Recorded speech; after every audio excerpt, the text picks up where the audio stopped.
where do our fears around AI come from? It's not the Terminator or the Matrix, but rather a misunderstood art movement, labor unions, good old-fashioned Christianity. This week on Seemingly Unrelated.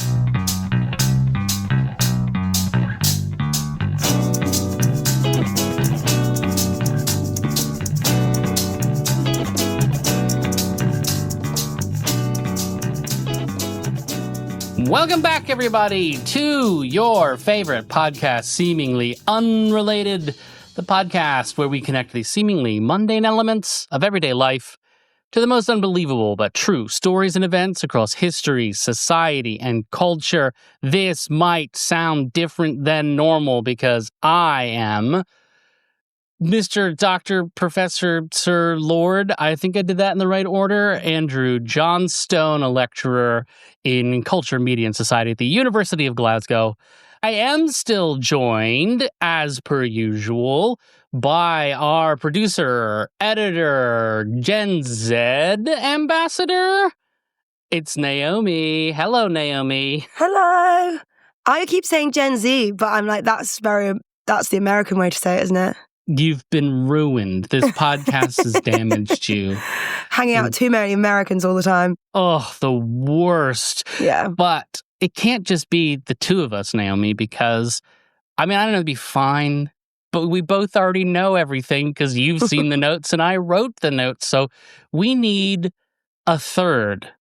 We've got a special guest, all right? Special to the world, but also special in our hearts.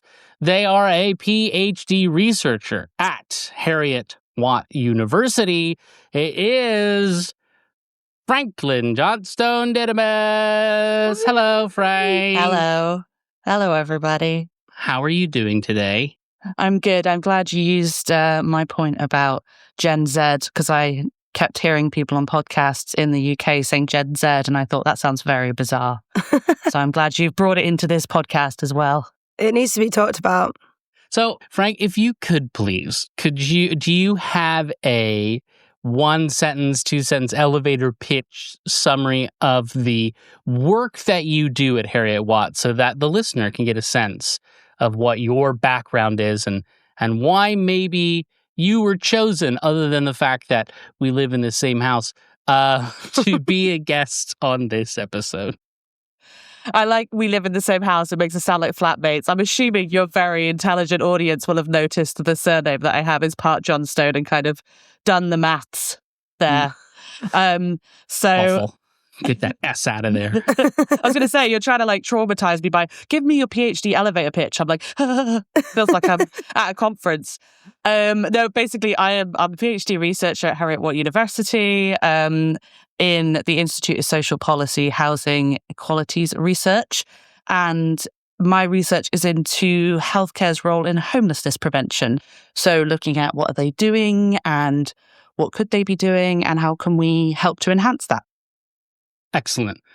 Real work, unlike what I do at university, which is talk about how to organize files. Like half of my lectures. So this episode, we are going to dive into a very topical conversation, Frank. When I ask you, what, in your opinion, in your experience, in your expertise, if you want to develop that or deploy that, what is artificial intelligence? Oh, no. That's a very hard question to answer. My brain immediately goes back to my first degree, which was philosophy. Great. I don't particularly like the term artificial intelligence. Ooh. I don't think I can answer that question. I could talk about what we currently refer to as artificial intelligence, which is things like ChatGPT and those kind of models that have recently emerged. But if you go back to really early concepts of it, you've got an interesting philosophical question about when do we define intelligence, which the podcast is not long enough for that. So I'm not going to do that. Not only is the podcast not long enough, Naomi cut the part where I specifically tried to summarize exactly that. Good thing you did that, Naomi, because that's Boring. like you could do a whole PhD on that. Like what? Yeah. You are right to point out that artificial intelligence, a term which, obviously, for those not in the know, is shortened to AI, is a hot topic because it's recently large language models like ChatGPT have become very popular in that they're able to demonstrate a level of flexibility and improvisation and depth of knowledge and accuracy that makes people think, that's almost like a person, right? Now, any guess, Frank? I'll give you the city and the year. It's London. It's 1947. What nerd coined the term artificial intelligence? So I know who it is, and I can't remember his name. The annoying thing is I can remember the name of the film with Benedict Cumberbatch. I'm assuming it's Imitation Game. Yeah. Yes. I know who it is, but it's because, well, not even from the notes, but he's from Manchester as well. That's true. Yeah. Yeah. Turing. Turing. Yes. There it is. Alan Turing. So, Alan Turing, indeed, in 1947, he coins the term artificial intelligence, and he uses it to describe, in short, what he means is a machine that can learn from experience. So for Turing, he distills down intelligence to mean learning from experience. So why then, Frank, if this is just a machine that's at least mimicking learning from experience, why do you think people are in such a panic about artificial intelligence? Oh. So, I mean, it's a few things. You've got the art side of things, which is the fear that artificial intelligence is able to mimic human beings, and that's seen as a threat to like creativity and individuality of the human being. Sure. And then I think there's the economic side of things, which, because of the way in which the economy works at the moment, if a job is replaced, there is nothing to back up the loss of employment opportunities. So it means that if artificial intelligence is able to do the job, there is not then an economic option for the people who used to do that job, because we don't have like a universal basic income or anything. Right. Wow. Did you read the notes? Did you hack into my email? I live with you. I live with The exact thing that Andrew's going to talk about. I'm sorry. You just did like a content list of like what's coming up. Excellent summary of that's the cold open. I think I live with Andrew, and so a lot of this I don't do it on purpose, but we have these conversations. But just to caveat, like, I do not know any of the notes. I've not been given that. Not being said explicitly, but implied underneath, as Frank pointed out, is that first point, which is this idea that, well, if the machine can do it and mimic humanity so closely, what are we doing? What's the, that's a fear that has emerged, which brings us to, we're going to take a look, folks, at the history of these fears, because none of them is new. These fears have been around for a while in different forms, and we're going to look at some of the sort of seemingly unrelated stories behind those fears that will either A, bring you warmth and comfort in these trying times, or B, just make you mad at me, which is always an option. So let's go with that first one. We're afraid of that the robot's ability to mimic humanity. Frank, have you ever heard of the phenomenon called the uncanny valley? Yes, I do know of the uncanny valley. So what is it? So if you saw someone on I don't know, Blue Sky or Instagram posting about the uncanny valley, explain to the audience, please, what do you think they're talking about? What are they most likely talking about? So my understanding is they're talking about the theory that if something looks close to a human being in its mimicry, but it's not quite there, that evokes a sense of discomfort or dread within human beings. Yes. I mean, that's the like dictionary definition there, right? That from really abstract images, there is an increasing comfort and familiarity that we don't really like, as evidenced when you go into any modern art museum and how uncomfortable the patrons look.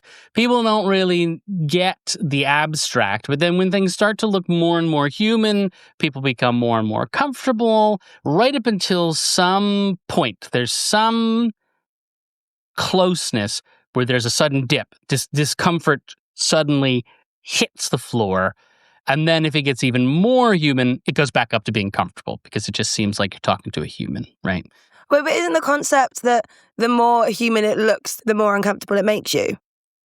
Yes, but then there's a point in time in which it looks so human that you can't distinguish between the two, and you go, oh, it's just a person. Oh, okay. Right.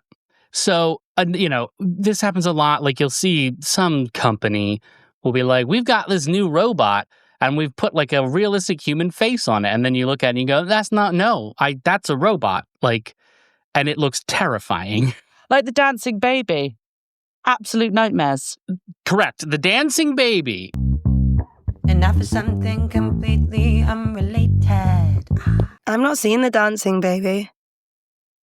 You've not seen the dancing baby? No, I have to look that up. You're showing your age, man. You're showing your You age. are showing your age. Well, I believe Naomi was 7 months old probably when the dancing baby meme I thought this hit was the like internet. a recent thing. No, it's like a meme. Yeah, it's an early meme. It was an animated GIF that got sort of emailed around in the I don't know what you would call it, the Before Bronze times? Age of the internet, the early times, and it was just an image of a CGI baby that was doing the Macarena. Oh, is that But- what it's doing? I had no idea. Yeah, it's just be doing the Macarena because it was at the time the Macarena was very popular. And Popular. it just looks creepy. Like the head doesn't quite look right. Sort of and- does this. Yeah. For anyone listening, I'm imitating the dancing baby. Please go to YouTube to see that beauty. Please Okay. Google. I'm going the to do some dancing baby. research. Oh, the 90s. The stupidest decade. This can be as simple as people get a little creeped out by the dancing baby or by the attempt to make robots look like humans. But they can't, they don't look human enough. So it's just weird looking. Or on any other side of the spectrum, there's a lot of people on Reddit who like to think that this discomfort we all have must mean there was some creature that existed in the ancient world that looked almost human, but not quite. And we grew to fear it. And so our evolution, those who feared the creature must have bred. And that is why we are all afraid of the things that almost look human. Insane. Not how evolution works. Not evidence at all by anything, especially since we're about to talk about the history of the uncanny valley. So, the uncanny valley is a concept conceived of by a man named Masahiro Mori. He's a guy who works in robotics. He actually runs a lot of charities that teach kids how to build robots. He seems like an okay dude. And he came up with it in 1970 when he wrote a book called Bukimi no Tani Gensho, which loosely translates it to the valley that makes you uncomfortable or something along those lines. The uncanny valley. And he argues that there is increased affection towards robots as they become more human-like in appearance that just suddenly drops off at one point. That you want to make a robot seem like, and we can see this actually reflected in a lot of robot design. You want to make them seem friendly, right? You want a robot that looks like a little cute kid or something, or you want it to look like Rosie from the Jetsons, where she has a wig and a maid outfit, but she's still like big blocks, that kind of thing. Do we know what the Jetsons is? No. Do you, Frank? No. Is that... No. I'm just nodding along. We're like, yes, I'm just well trained to be like, sure. I was thinking, more like Wall-E. Yeah. I'll go die now. So clearly, if this guy works in robotics and he comes up with this idea, he must have observed this, right? He must have done some sort of a testing where he saw, oh, people seem to be uncomfortable when they encounter these robots that look almost human, but not quite. And the fun thing is, no, he fucking did not. Or excuse me, no, he Petering did not. Andrew, you have a lot of faith in scientists or researchers, especially whenever this was. I can't remember the date if you said it, but like, there's a lot of people saying stuff that's unsubstantiated. Oh, yeah. No, there's no testing whatsoever done. This is literally just Maury's experience, right? He claims that as a child, he found wax figures, like the ones you would see at Madame Tussauds, as, quote, creepy, right? Now, he's right about that. All of the wax figures at Madame Tussauds are creepy. I don't know if that's because they don't quite look like the person they're supposed to be, more that they just look awful. Have you ever seen a wax figure at Madame Tussauds that you thought, oh yeah, that one's good? I must have been at some point. I can't really remember. But like, there's so much about them that's unrealistic. I don't know if this is too dark, but it makes me think about when people say on the Hitler podcast? Yeah, go ahead. When people say that they see people after they've died and they're very clear that due to the lack of animation, that's still not the person. Yeah. I think that's what makes me uncomfortable is the stillness rather than how they look. But then is that a type of uncanny valley of like you look like a human but you're still? Well, talk about going dark. Having held the hand of my dead mother's corpse, it's dark. I can tell you it is weird when you look at a person who is dead and is not moving. And yeah, but I don't think it's not because, I guess, yeah, man, I wonder, that's interesting. Is there a certain uncanny value to it? Because it's that you can imagine them moving, right? You can remember them moving, but they're not, which is a bit weird. But I don't know. It wasn't, I can only, let me use the same level of expertise as Maury did. I can only speak from my personal experience. Didn't find it like unsettling or creepy. It was, for me personally, I don't know, fine. But then again, other people maybe have different experiences. But I think all people should just be able to say what they think with no research behind it and just go, I think this thing, and then that's right. Maybe if you have enough people saying it and you've done like a rigorous methodology, it then actually does become research. You know, Okay. like it's okay. Like we're not cutting out what people think, but it's always class when someone goes, I have had this one experience. Let me publish a paper. This is like me in uni, just searching into Google Books exactly what I want it to say. It's like, yeah. Snaps for the undergrad. High level Totally research. love that. So good. So in addition to wax figures, the thing that prompted Maury to write this book was that he saw someone on the train with a prosthetic hand. This person had obviously had an amputation of some stripe, or maybe was born without a hand, and he was so freaked out. He felt so uncomfortable looking at this prosthetic hand, and then he went, oh, it must be because it almost looks human, but it doesn't quite look human. That's the reason I'm freaking out. I have to pause. Andrew, have you brought me on this podcast because it's going to make me angry because it's about ableism? Is that what you've done? Content. This is a content factory. Tell me more. What do you mean? So when I heard you say that, I was just like, classic. A non-disabled person being freaked out by someone with a visible difference. Some things never change. It's fascinating to me when we look into things, how much of it comes from the discomfort living within the person at something different to them, something that they don't recognize. Like the basis of discrimination is, oh, I don't recognize that, and now I'm uncomfortable. It's not what's the right word for it? A universal truth, because I mean, if you just know people who have visible differences, you're not going to feel uncomfortable. It's so subjective to your lived experience. Yeah. It's almost as if what's really happening is people are encountering something that they have not encountered before. There is an initial discomfort, but then that discomfort subsides as they become used to the things that they are around. Now, the good news is, Frank, since Maury's book and this topic becoming very popular, a lot of people have actually done research on this. And the research suggests that the uncanny valley doesn't really exist. It is as you have just described it. It's just like even the robot that looks weird, it's not that looks too human. It's just that looks fucked up. Like, it just doesn't look right. Like, have you seen the attempts to make human faces with robots? They always go wrong. It's the same thing with the wax figures. Like, it's very difficult. Ask anybody who works in like film makeup. I'm sure Naomi knows at least one person trying to get like human skin to look like human. Like, you can't.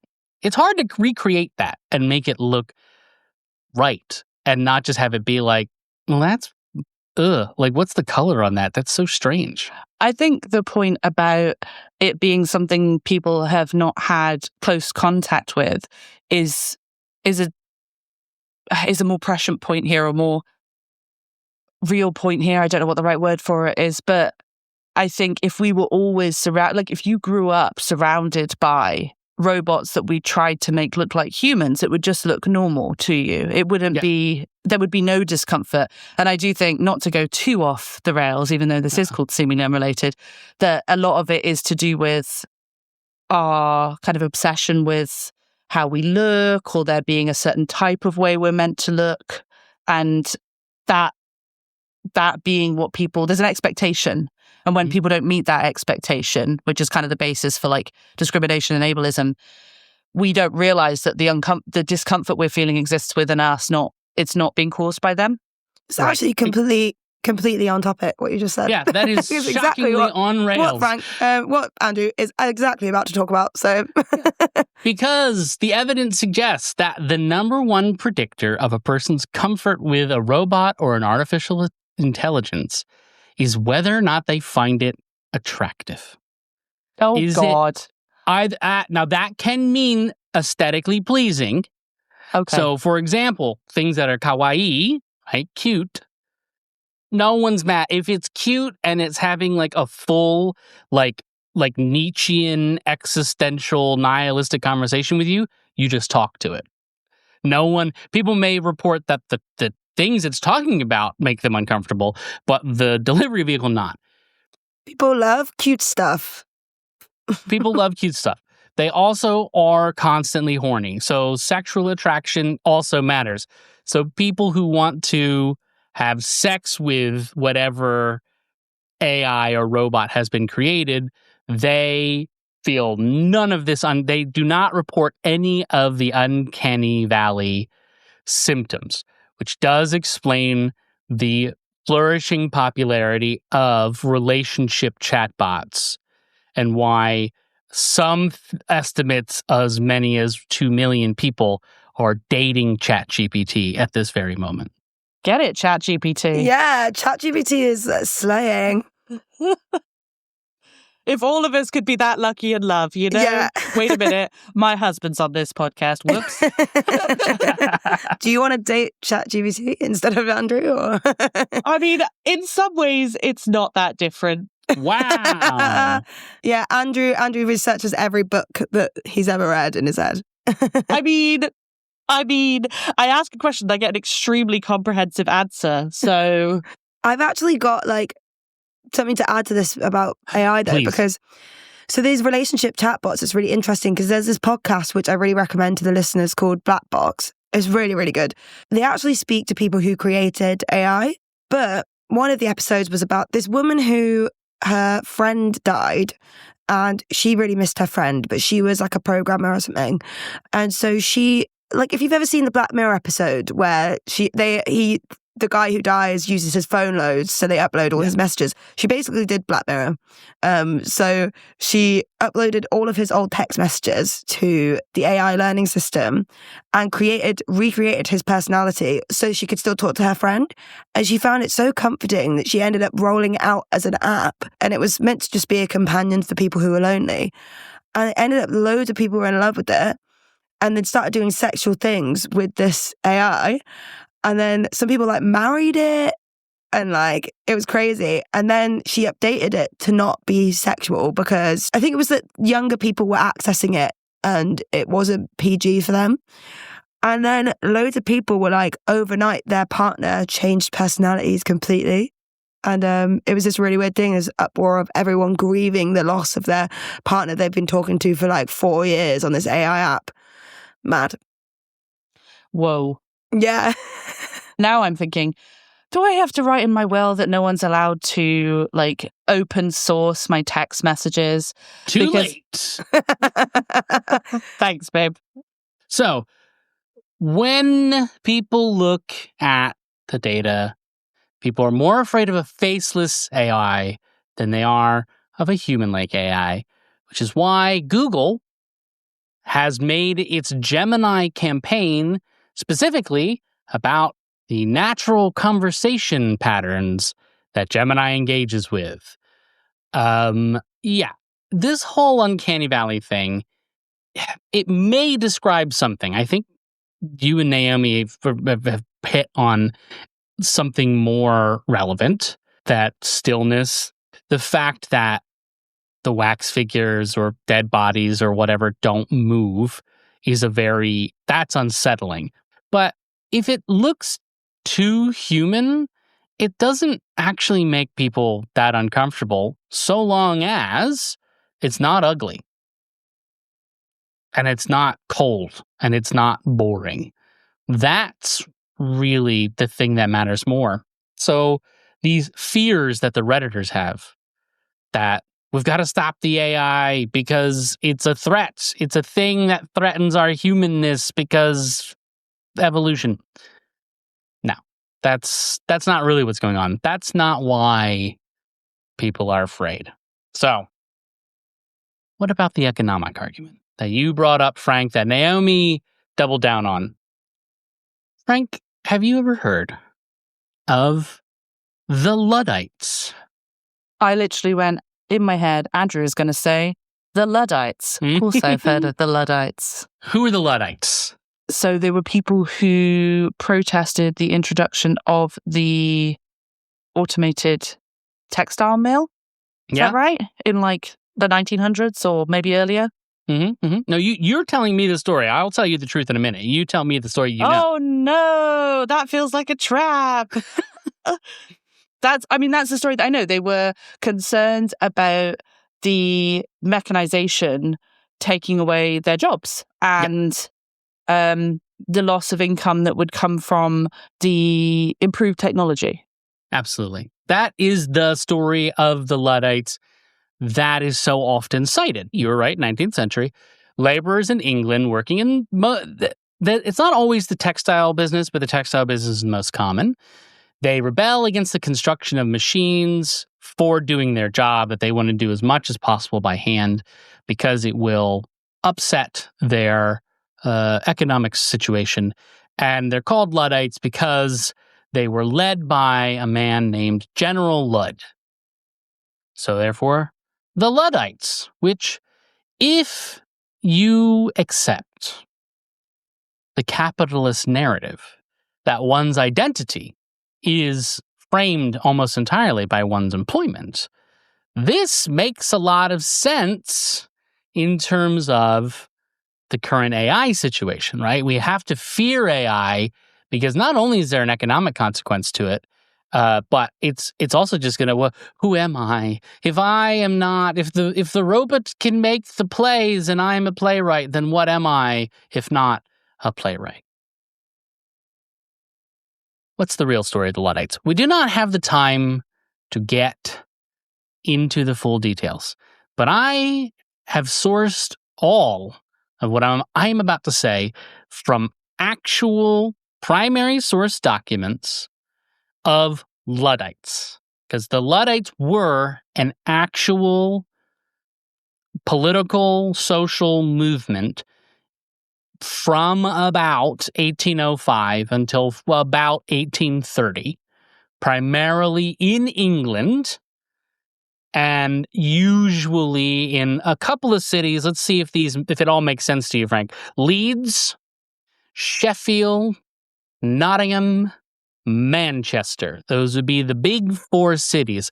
Gosh, well, I wonder if that's relevant to, I don't know, every election we've had in this country since forever. Those people all seem to have some shared values.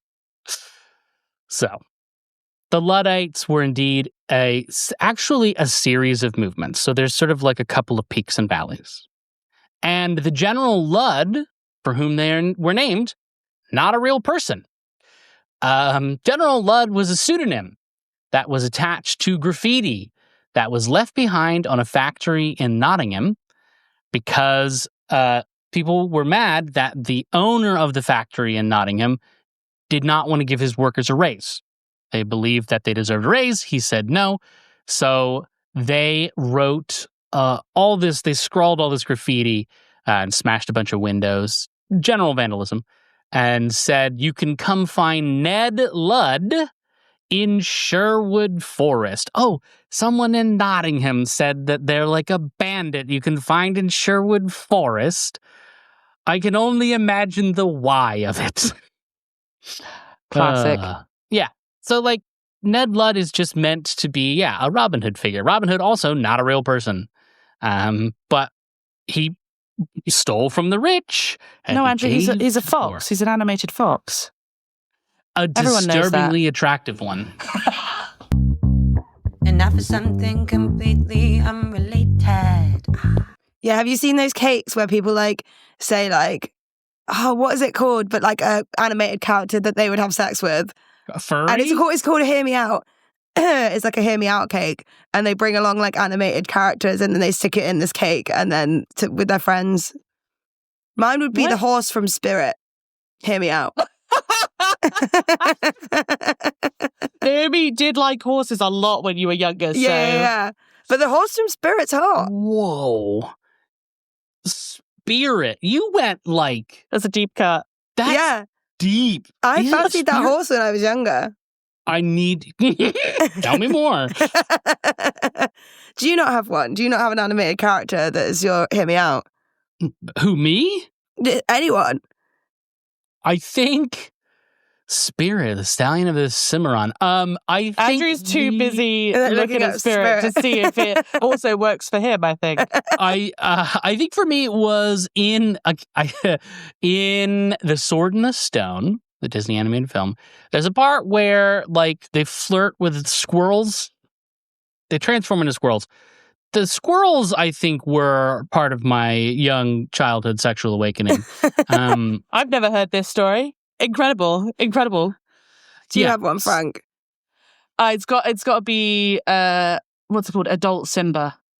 Classic, absolute classic. That mane. Spirit. I think it was the mane. Like I think it was the cool swishy hair. It's the hair. I'm looking at it. I get it. It's flowing in the wind.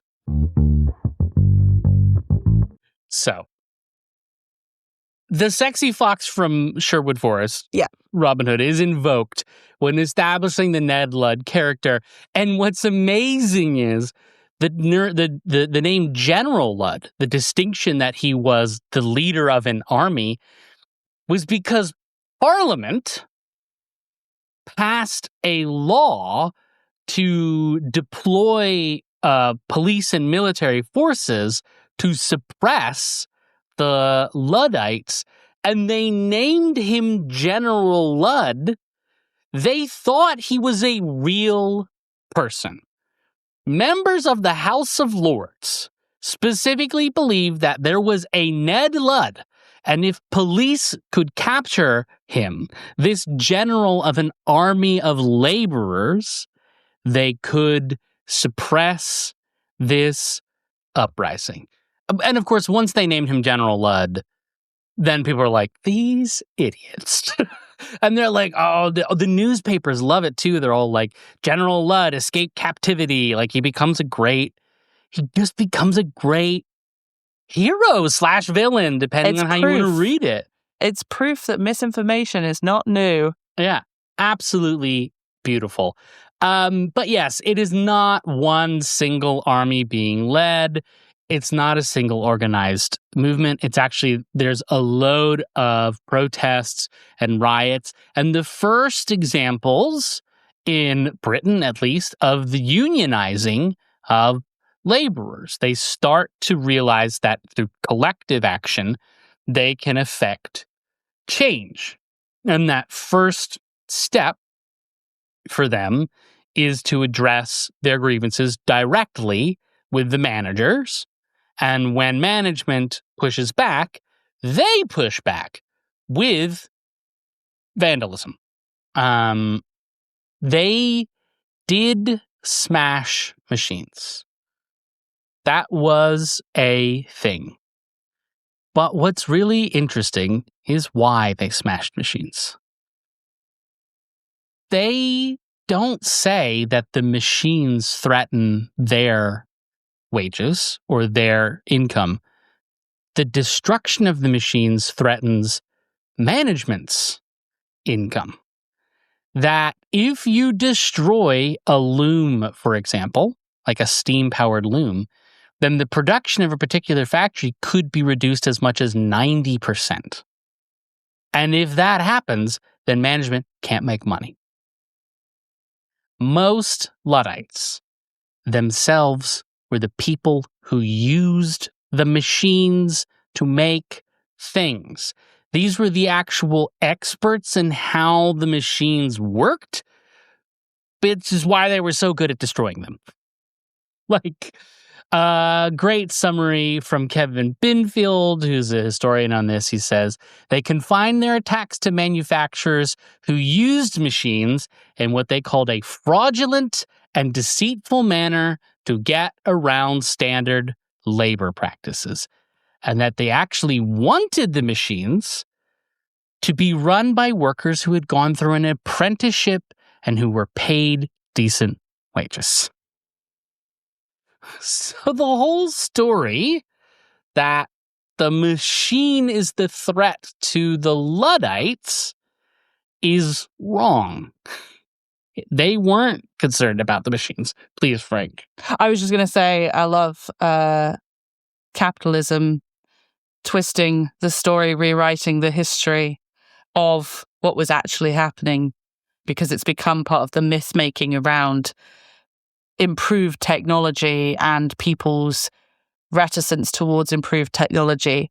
You know, it's always people are resistant to improvements, which I think to me has never made sense, because of course, well, from my perspective, like, you'd want your job to be easier. Yeah. I think pointing towards the technology is missing what people are actually pointing towards, which is an unequal society where people are not provided with the necessities to live a meaningful life. Yeah. This is what I always say to my students is like, they're all like worried, oh, we won't be able to have video editors in the futures or audio editors, or there won't be spaces in the art for like graphic designers. But what I always say is like, there's always new improvements in technology, which just make your job easier. Film editors used to cut up pieces of film and stick them together. And now we don't have to do that. So now loads of people can access it and stuff. They were probably really distressed when like film editing software happened, because they're like, I'm going to lose my job as a person who cuts up film. Yeah. But then like the software just moved into a different place where an editor's job is now different, if you know what I mean. Yeah. I often think to myself that the worry here, the concern, I think, is I'm not going to be paid to do this thing that I love doing. And so for me, the issue is actually not so much the technological advancements. I often make the argument of how it's very important for accessibility a lot of the time. You know, it actually breaks down barriers that a lot of disabled people experience, social model of disability, that actually the disabling that people experience is because of how the world is set up. So there's that one that's really good to it. But I think if you like filming on film and cutting that film up, if we had a situation whereby it wasn't built around we have to earn money, that's our primary purpose so that we can exist, you could say to someone, oh, here's your universal basic income and you can go and do the thing that you love. But the issue is that we have to be paid to do it. So it has to be something that has a monetary value. A UBI is like the most important thing for the arts. If we could just let people create without having to worry about rent, we would get art that was incredible, and also art that was stupid, and also art that was, thought-provoking, and art that was just kind of silly. Like, it would really hit all of those metrics. And that's why the rage against AI is a thing, is sort of like, oh, you just take that energy and pivot it over here, away from the tech itself and to the people who just don't want to pay to use any of it. Okay, so that's the philosophical concerns over being replaced and what it means to be a person, as well as the economic concerns. The issue is not that people are actually afraid of the AI in either situation, right? They're actually afraid of either nothing in the case of the Uncanny Valley. They're just like, AI is not sexy. Or in the case of the Luddites, it's not the machines that are the problem. It is the factory owners. So there's one fear of AI that we haven't talked about at all. It was the one that you did not necessarily bring up at the start of this. Frank, other than Jesus, what is one thing that all sects of Christianity seem to agree on? That's a big question. That would be relevant.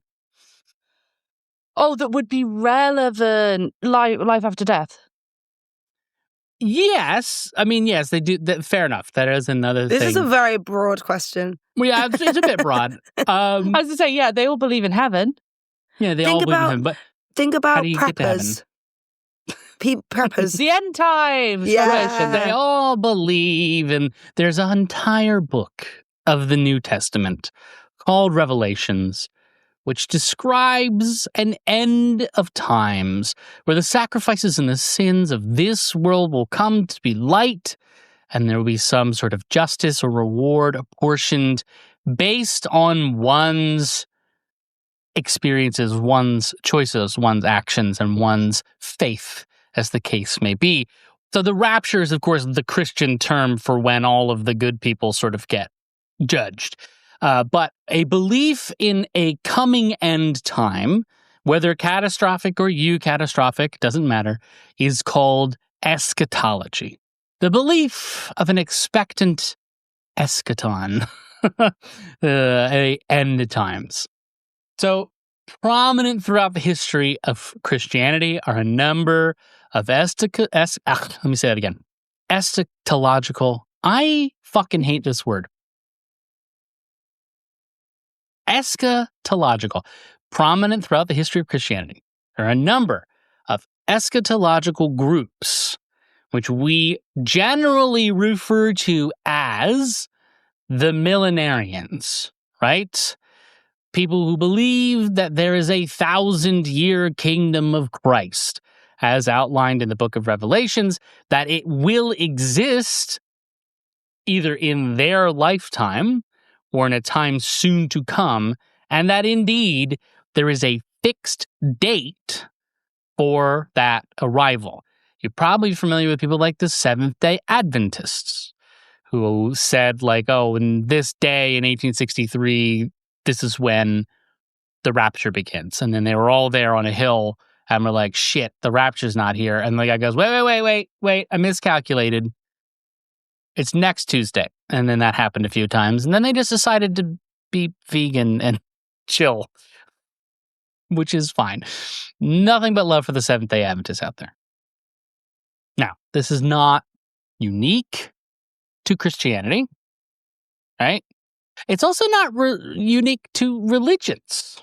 So the historian Eric Hobsbawm argues that the series of peasant upheavals in Europe from the 18th century into the 1848 springtime for people were actually millenarian in nature. They saw a system which was unsustainable, and when divine intervention would not intervene, when God didn't fix it, they created their own cataclysmic change, which they would call socialism or communism. That's the case, maybe. And on the other side of the equation, there's the adoption of millenarian language and ideas, which helped to form the National Socialist Party of Germany, which promised a 1,000-year Reich.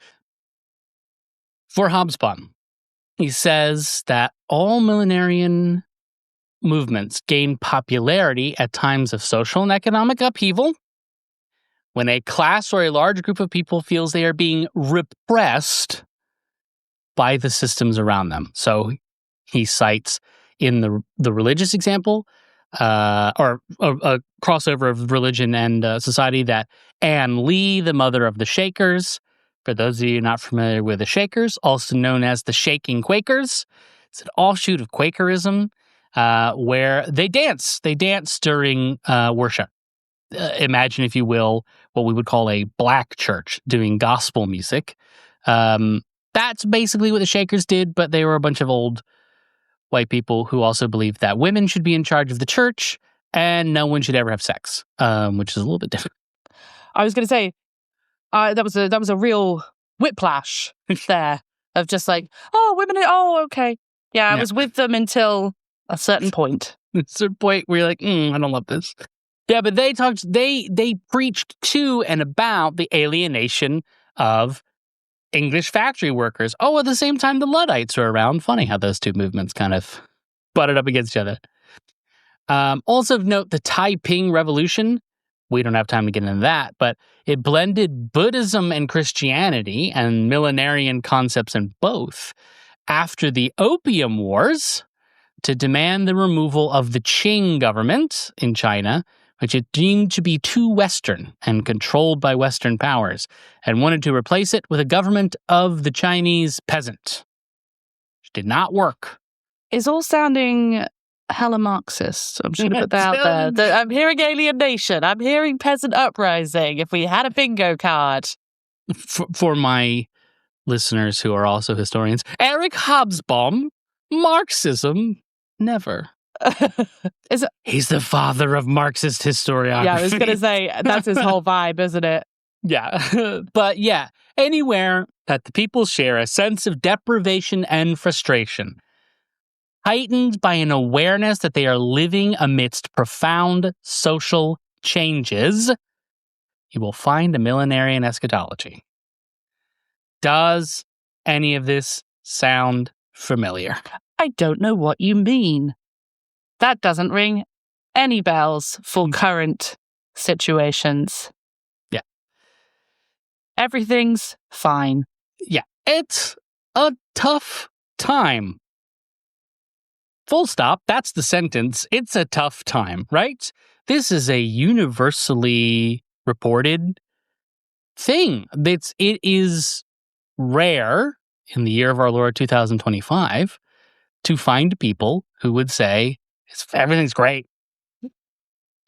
Even the people who are doing well, even billionaires are like, it's rough out there. And it connects quite nicely to the things that millenarians believe.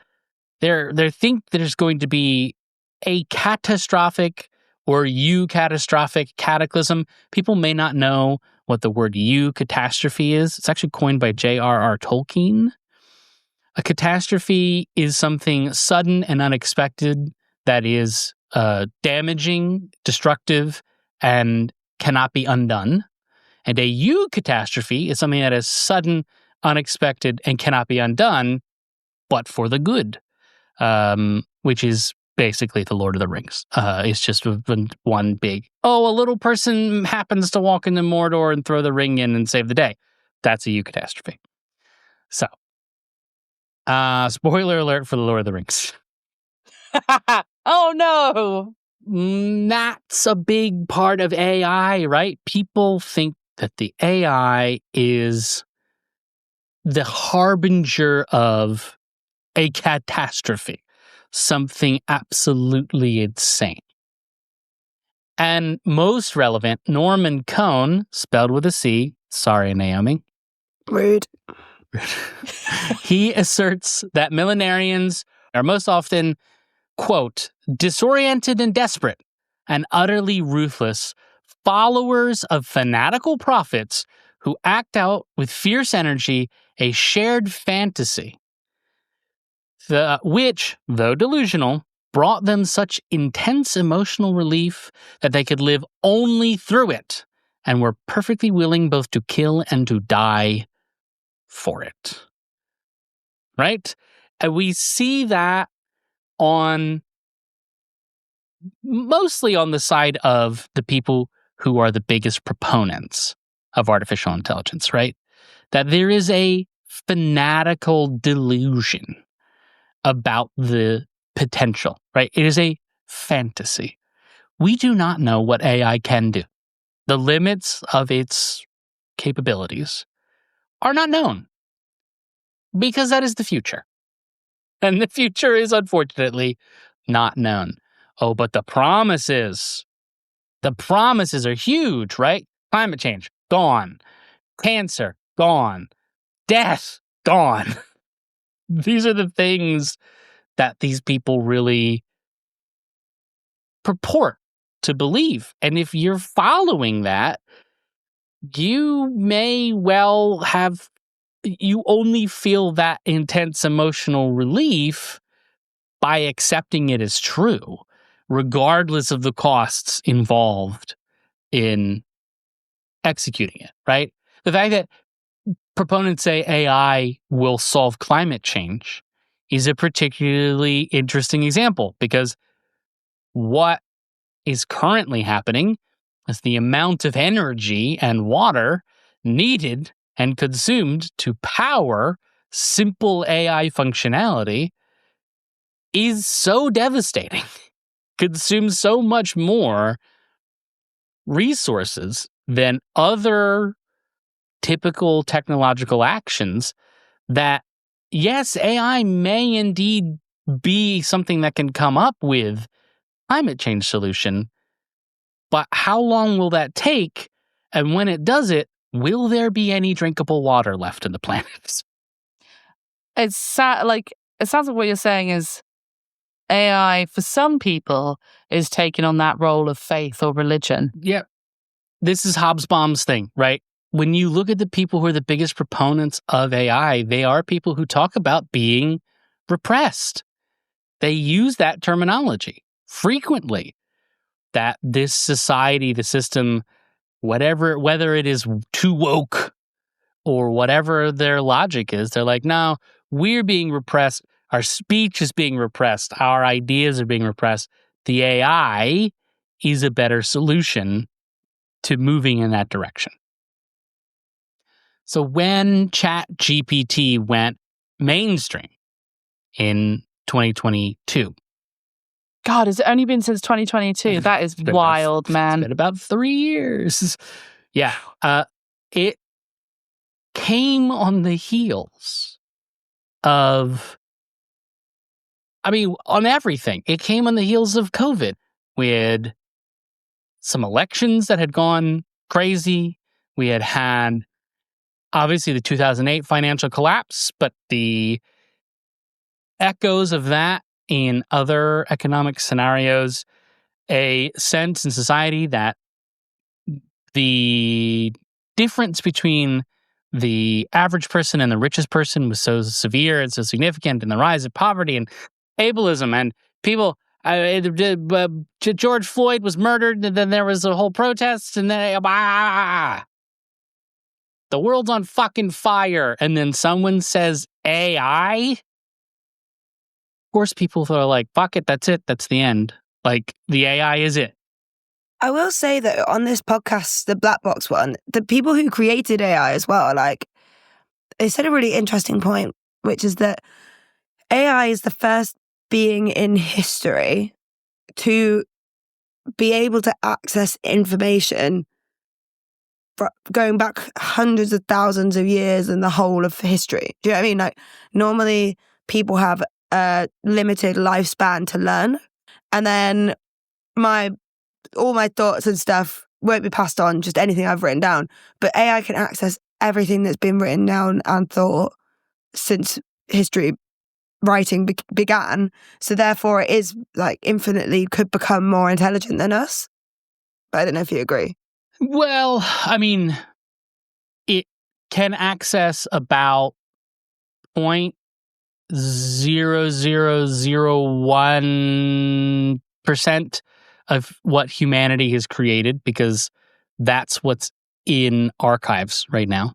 Mm-hmm. It can't access all of that because only 2% of all records in the world has been digitized.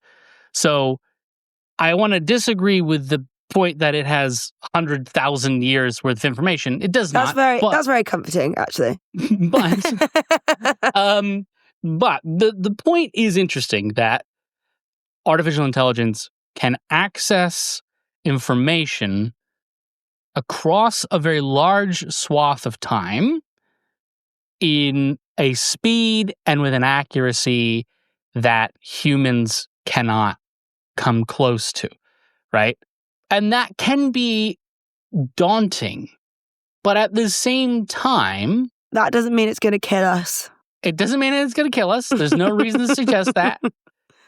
And it's also the sort of thing where I can also prompt an AI into talking about pooping itself. Like it has no context.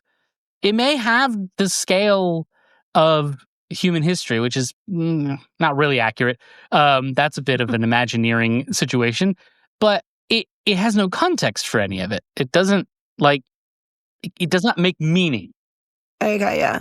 It almost comes back round to the start when we were talking about what do we mean by intelligence, and I think at the moment, at least, AI is more akin to a very, very advanced tool that human beings use.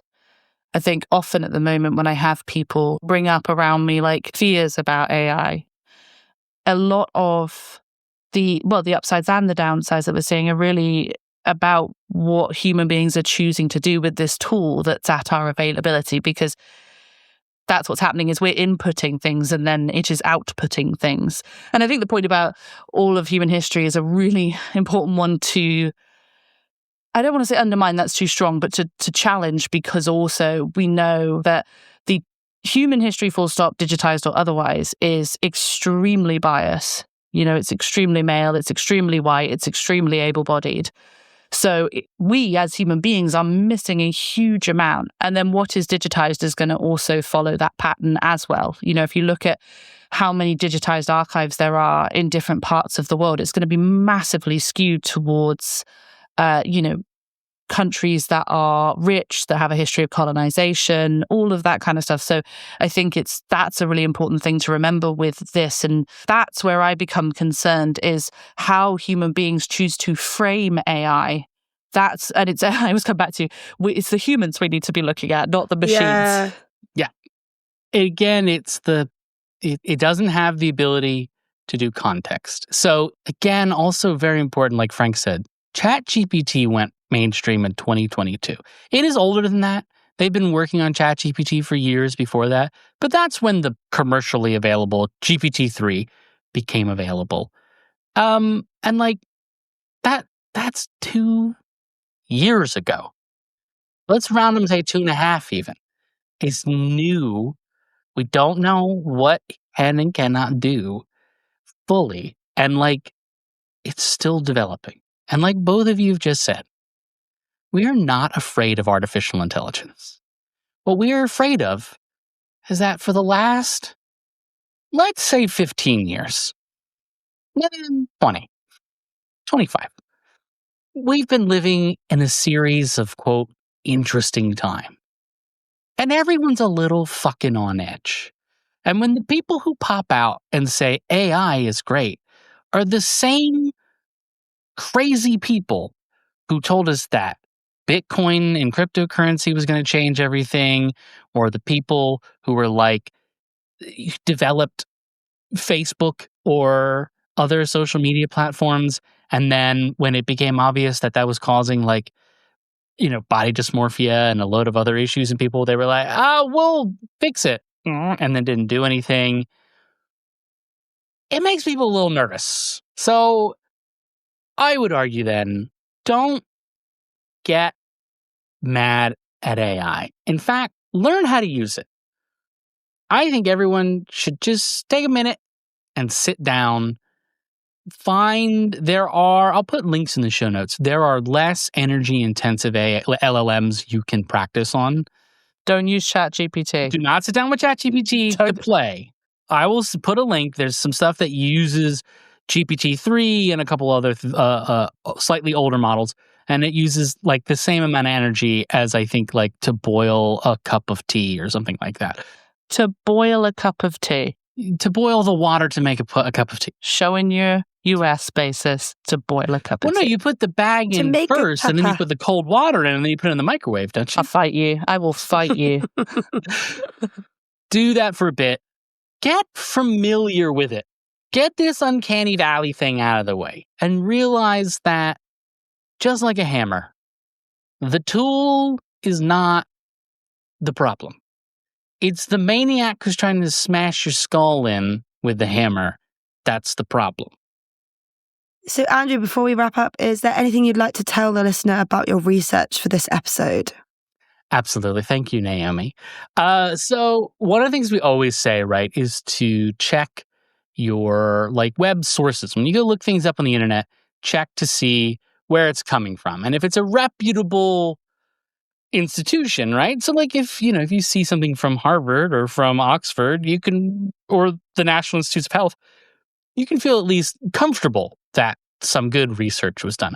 But I do want to caution you to still stay on your toes, because when I went to look up the Luddites, remember I said I wanted to do primary source research. So I went to the National Archives, and they had a lovely article which listed a bunch of different sources about the Luddites that upheld the narrative that Luddites were people afraid of machines who destroyed the machines because they were afraid the machines would replace them. And when I looked through what sources they cited and included scans of, it was mostly court documents that did not include testimony from the accused Luddites, but instead included the testimony of the accusers, because you didn't, at that time in England, necessarily have a right to speak as a defendant. You didn't have to plead your case. And one one poster that was about a weaver that was telling people in Manchester to come and organize and to destroy this factory, which if you actually look at the date of it, is 5 years before any Luddite activity happened in Manchester.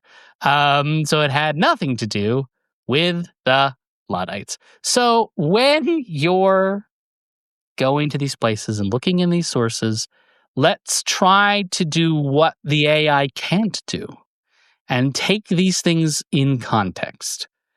Oh, wow, this seems to be a lot of people saying that the Luddites were destroying things. Who's saying it?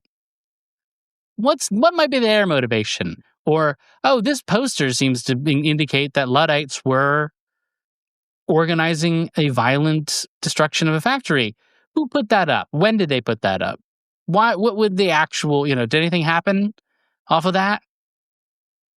That's how you actually have to do it. That's how it works. Frank, did you have any, you didn't have to be 3, are there any things you didn't know before coming in today that you now know? Well, I learned a lot about the millenarians or millenarian movements. I didn't have a deep understanding of that. So that was very, very interesting. I obviously learned about yours and Naomi's childhood animated animal crushes, which is important information that I didn't expect to go away from this with. And I think generally just having the connection made between the current situation where we are experiencing a lot of upheaval and how it does connect to previous millenarian movements and how there's a sort of faith in AI and wanting it to be a soul, but also a fear, which I think is a really interesting kind of thing to put together, really. I mean, it is not different from how a lot of people over time have felt about God or a higher power. You know, it's both this savior and a very frightening thing at the same time. So it's interesting to put AI in that context. Great. And a lovely little summary. Please, everyone, if you enjoyed this episode, subscribe to the podcast in your podcast player of choice. But also, we've got consistent, high-quality social media content. It is out on the Instagrams. It's out on the TikToks. At Seemingly Unrelated Pod is how you can find us pretty much everywhere on the internet or at seeminglyunrelatedpod.com. I've been your host, Andrew Johnstone. We'll be back in 2 weeks with more unrelated things about history and culture and society. Bye-bye, everyone. Bye.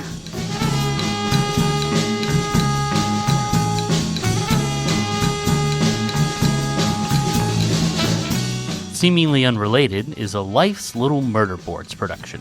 Created and hosted by Andrew Johnstone and Jason Howard. Audio production and editing services provided by Naomi Cohn. Our artwork is by Megan Zemet. The theme song is Irizumi by Pistol Jazz. To find out more about everyone involved and access the show notes for this episode, visit us at seeminglyunrelatedpod.com.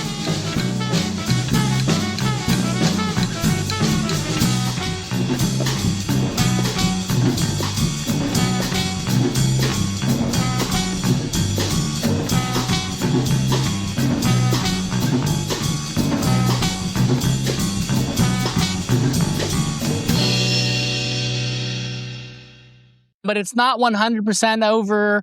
First of all, there might be a stinger at the end of the episode. Some people don't realize that. Some people who might be on this call don't necessarily realize that there's a stinger at the end of the episode. Okay, look, don't come for me on the podcast.